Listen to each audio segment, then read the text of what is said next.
ओम शांति। 3 मई मुरली का 4। आज बाबा ने कहा कि बच्चों, सारा संसार विकारों में जल रहा है। उनके ऊपर सभी आत्माएं बाबा के बच्चे ज्ञान की छींटे डालने वाले हो। सुबह सुबह मुरली में वशीकरण मंत्र देते हैं। इसलिए बाबा ने कहा, घर गृहस्थ की संभाल करते हुए एक बुद्धि से मुझ अपने परमपिता परमात्मा शिव बाबा को याद करो। जैसे बाबा ने कहा कि पुराना घर जब हो जाता है और नया घर बनाने की सोचते हैं तो पुराना घर से बुद्धि लगती है। ऐसे ही अब तुम्हें पहले से ही अपने नए जन्म की तैयारी करनी है। शिव बाबा का ज्ञान रोज सुनना है कि वो हमारा परमात्मा है, वो हमारा पिता है, वो हमारा बाप है, सतगुरु है, टीचर है, वो सब कुछ हमारा है, वो आत्माओं का पिता है। बाबा ने मुरली के सार में कहा कि शिव बाबा से ज्ञान शक्ति लेकर बच्चों सभी आत्माओं को ज्ञान छींटे डालनी हैं। जैसे कि ज्ञान की बातें सुनानी हैं।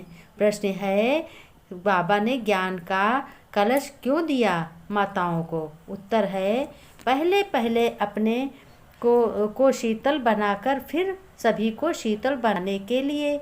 इस समय घर घर हर एक आत्मा कर्म अग्नि में जल रही है, इसलिए उसको ज्ञान चिता पर बैठाना है। आत्मा जब तन मन से पवित्र बने तब शीतल बने। इसलिए बाबा ने कहा कि ज्ञान इंजेक्शन लगाकर सभी आत्माओं को शीतल बनाओ।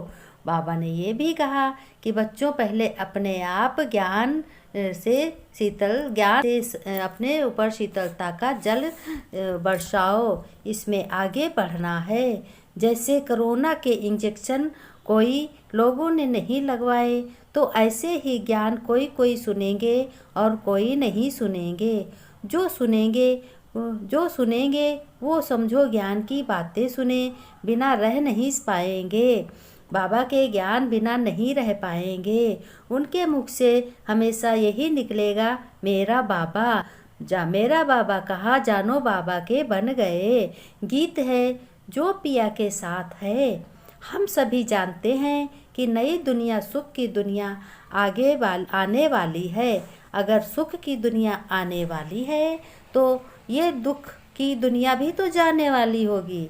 बाबा कहते हैं कि महापरिवर्तन का समय बच्चों बिल्कुल समीप है। मीठे मीठे सिखी लगे बच्चों प्रति याद प्यार नमस्ते। रूहानी बच्चों की रूहानी बाप दादा को नमस्ते। हम रूहानी बच्चों की रूहानी बाप दादा को याद प्यार नमस्ते नमस्ते। Good morning. धारणा के लिए मुख्य सार 2 पॉइंट दिए हैं। बुद्धि योग सदा एक बाप में लगा रहे।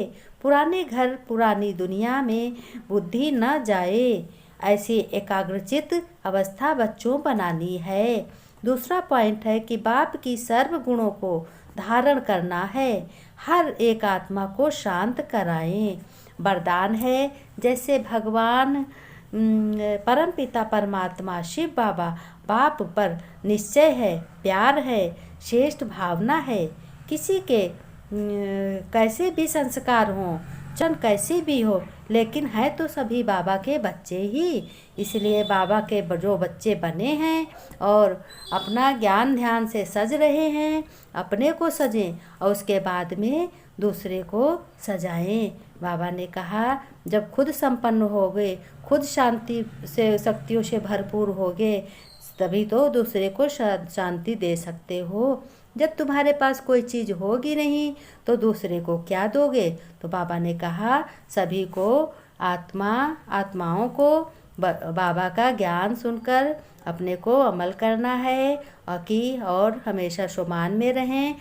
स्लोगन है, अंतर्मुखी वह है जो जिस समय चाहे आवाज़ में आए और जिस समय चाहे आवाज़ से परे हो जाए। अंतर्मुखी मन की शिव बाबा मेरा पिता है। ओम शांति।